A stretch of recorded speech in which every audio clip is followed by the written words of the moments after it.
I will post a link to this column that appeared incredibly in the New York Times of all places. Now, I copied and pasted it because the damn thing was under a paywall. So I've got it on Word. And thank God I got rid of the dark theme on this thing, because it shows up every damn thing on here. But anyway, a woman named Pamela Paul wrote this piece, and I first saw the link to this over at Kara Dansky's Substack. And this woman is absolutely right that the right and the left, the far right, the far left, have a complete disregard for women. They hate them.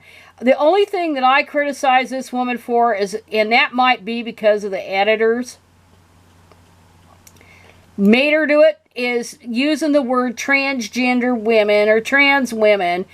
These are transvestites, okay? They don't deserve any goddamn privileges in women's spaces. And we have to just be blunt. We have to just tell the damn truth. We can't dilly-dally around and say, oh, we're not talking about hurting their feelings, and we're not talking about killing them, and we're not talking about taking away their rights. That what they're demanding, these dudes, primarily the dudes, are demanding is a privilege to go into women's spaces so they can masturbate. They can carry on their damn sexual kink, because it's a kink. And a kink should never be a civil right. Sorry, it's not a civil right. But anyhow, at least, that aside, she does nail it pretty damn good. The far right and the far left have found one thing they can agree on. Women don't count. The right's position here is the better known. The movement having aggressively dedicated itself to stripping women of fundamental rights for decades. Thanks in part to two Supreme Court justices who've been credibly accused of abusive behavior toward women, Roe v. Wade, nearly 50 years a target, has been ruthlessly overturned. And they ain't gonna stop there. On a lot of stuff. Far more bewildering has been the fringe left jumping in with its own, perhaps unintentionally, but effectively misogynist agenda. There was a time when campus groups and activist organizations advocated strenuously on behalf of women. Women's rights were human rights and something to fight for. Though the Equal Rights Amendment was never ratified, well, actually, technically it has. But, we'll see how that turns out. Legal scholars and advocacy groups spent years working to otherwise establish women as a protected class. But today, a number of academics, uber-progressives, transgender activists, civil liberties organizations, and medical organizations are working toward an opposite end, to deny women their humanity, reducing them to a mix of body parts and gender stereotypes, which is exactly what the right does. Women aren't human. They're things to fuck, and they're things to pop kids out, or they're things to masturbate to. Like with the transgender shit. It's awful. It's just horrible. And in some ways, this is now worse than the 1950s. And yeah, and then she notes about how organizations that were supposedly on the left have been fucked up with this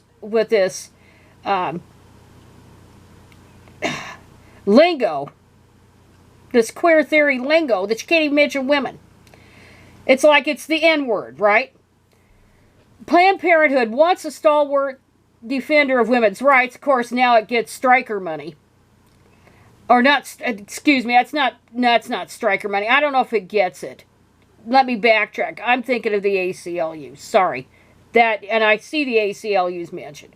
So we'll say the ACLU, a longtime defender of women's rights, last month tweeted its outrage over the possible overturning of Roe v. Wade as a threat to several groups.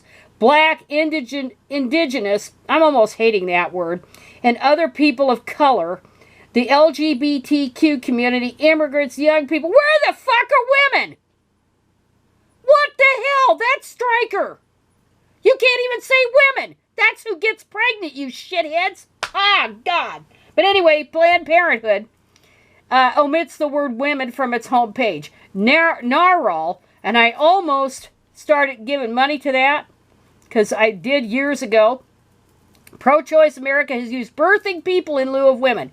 Well, that's why I won't give to them. That's why I won't. There's a line I draw. That's like with Wolf, when they don't support ERA and they use Phyllis Schlafly horse shit in opposition, that the arguments were debunked decades ago. They don't get a penny. If you're not going to put women at the center, or you're going to screw women over, yeah, you're not gonna get a dime out of me. And yeah, and she notes that left out those threatened most of all women. Talk about a bitter way to mark the 50th anniversary of Title IX.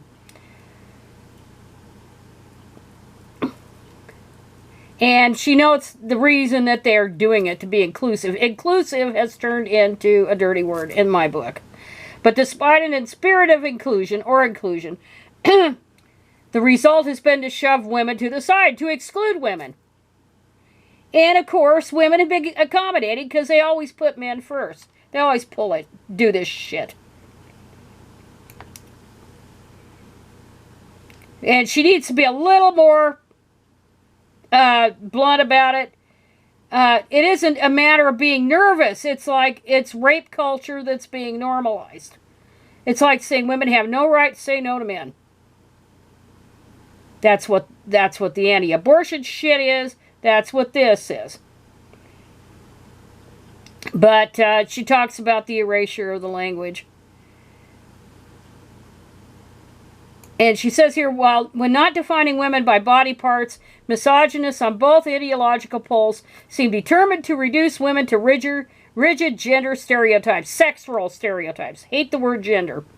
The formula on the right we know well. Women are maternal and domestic. The feelers and givers and the don't mind me's, yeah, they're just mommies and wives. That's all they're good for. The unanticipated newcomers to such retrograde typecasting are the supposed progressive on the fringe left. In accordance with the newly embraced in gender theory, queer theory is what she should say, queer theory. They now propose that girls who, gay or straight, who do not self-identify as feminine are somehow not fully girls. Femininity has nothing to do with shit. That's a bludgeon to make women subordinate. Gender identity workbooks created by transgender advocacy groups for use in schools offer children helpful diagrams suggesting that certain styles of behavior are masculine and others feminine, which is a direct violation of Title IX. That's one of the goals of Title IX, was to remove sex stereotyping in the schools. And what do these fuckers do? They turn right around. It's not just about sports. It's also about disparate treatment between girls and boys or men and women in education. And when you start advocating masculinity and femininity, you violated Title IX. Right there. And femininity is a form of subjugation because it's a hierarchy.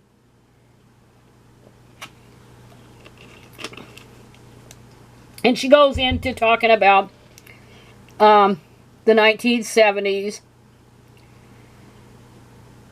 It's all about putting women in their place, whether they're the left or the right. Those on the right who are threatened by women's equality have always fought fiercely to put women back in their place.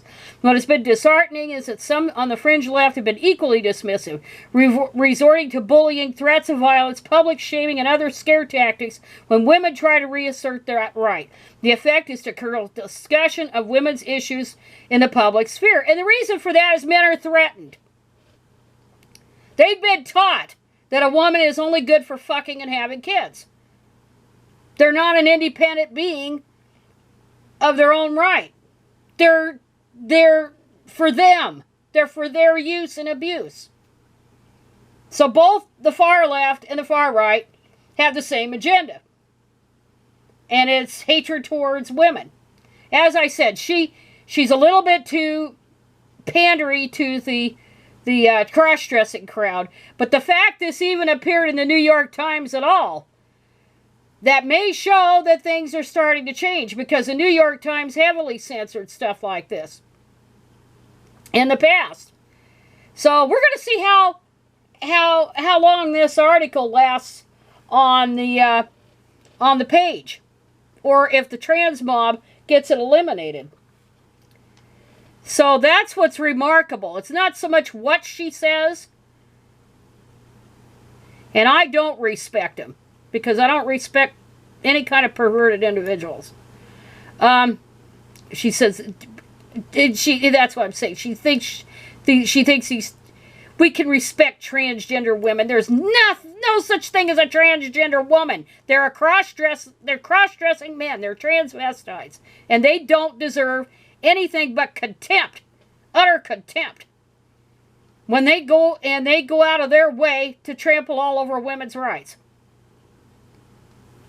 Their behavior needs to be confined privately, not out in the public sphere, because it's a sexual kink. But that's probably pandering to the editors or whatever. But the fact that it was even published in this paper of record, I guess you would call it an achievement.